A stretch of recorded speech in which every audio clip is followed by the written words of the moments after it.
Amigos da CBN, encerrado aqui no Engenhão, Fluminense 0, Internacional 0 também. Um dos piores jogos do ano e certamente o pior que nós acompanhamos nesse Campeonato Brasileiro. Por que o jogo foi tão ruim, Álvaro? Olha, por vários motivos, Evaldo. Primeiro, porque os dois times ainda sofrem com muitos desfalques, né? O Internacional sofreu até com desfalques mais graves do que o Fluminense no jogo de hoje. O Fluminense teve a volta do Wellington Nem, que voltou dos Estados Unidos quando estava com a seleção brasileira, teve a volta do Fred, que pediu para jogar, e teve a volta do Deco. Então, 3 jogadores de peso que reforçaram o time no jogo de hoje. O Internacional, por sua vez, não tinha, além dos 2 jogadores que estavam na seleção brasileira, o Leandro Damião e o Oscar, não teve o Guinhazu, que estava na seleção argentina, mas o D'Alessandro e o Dátolo, que estavam machucados. Então, 5 desfalques muito sensíveis.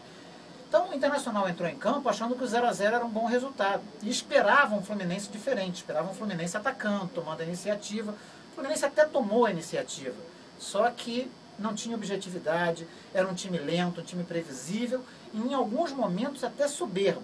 Jogadores tentando dar toque de efeito, tentando dar passe de calcanhar. O Internacional no segundo tempo tentou sair um pouquinho mais, chegou a criar alguns problemas lá para o Diego Cavalieri, que andou fazendo umas 2 ou 3 defesas, mas nada que assustasse muito também a defesa do Fluminense. O Fluminense teve uma boa chance no primeiro tempo, uma jogada, um lançamento do Deco para o Carleto, ele passou para o Wellington Nem, o Wellington Nem chutou cruzado, já meio desequilibrado. O Fred vinha chegando de frente para o gol, não conseguiu alcançar a bola e ela cruzou toda a extensão do gol, saiu pela linha de fundo. E no segundo tempo teve 2 grandes chances. Uma numa cabeçada do Samuel, que cabeceou para o chão, né, mas cabeceou fraco. Primeiro lance dele no jogo. Primeiro lance dele no jogo. E depois, no finalzinho, já um contra-ataque puxado pelo Carleto, ele abriu para o Matheus Carvalho. O Matheus Carvalho rolou a bola para o Lanzini, que vinha chegando de frente para o gol. Só que o Lanzini, em vez de chutar do jeito que a bola, tentou dominar a bola, deixou ela escapar um pouquinho, o Muriel saiu, fez a defesa e o Fluminense desperdiçou uma coisa rara nesse jogo, que foi chance de gol. Os pouco mais de 3.500 torcedores, 3.700 torcedores que pagaram o ingresso para ver esse jogo, certamente se arrependeram, porque foi um espetáculo muito pobre.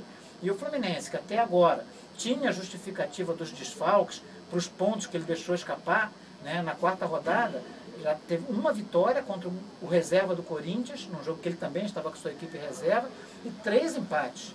Figueirense, Santos e agora com o Internacional. Ou seja, foram 6 pontos deixados nesses 3 jogos. E esses 6 pontos vão fazer falta. Hoje, contra o Internacional, a gente já começa a computar na cota dos pontos perdidos pelo Fluminense. Hoje não teve desculpa, o time jogou muito mal. Não, e o time vai ficando ali estacionado naquela faixa intermediária, 7ª, 8ª, 9ª colocação, que é uma faixa preocupante, né? Claro, o empate está muito mais próximo da derrota do que da vitória. Claro. E o Inter está entre os 4 primeiros, manteve ali a sua posição um pouco mais na frente na tabela. A gente volta com mais do Fluminense, com mais jogos na próxima rodada do Brasileirão. Um abraço grande e até lá.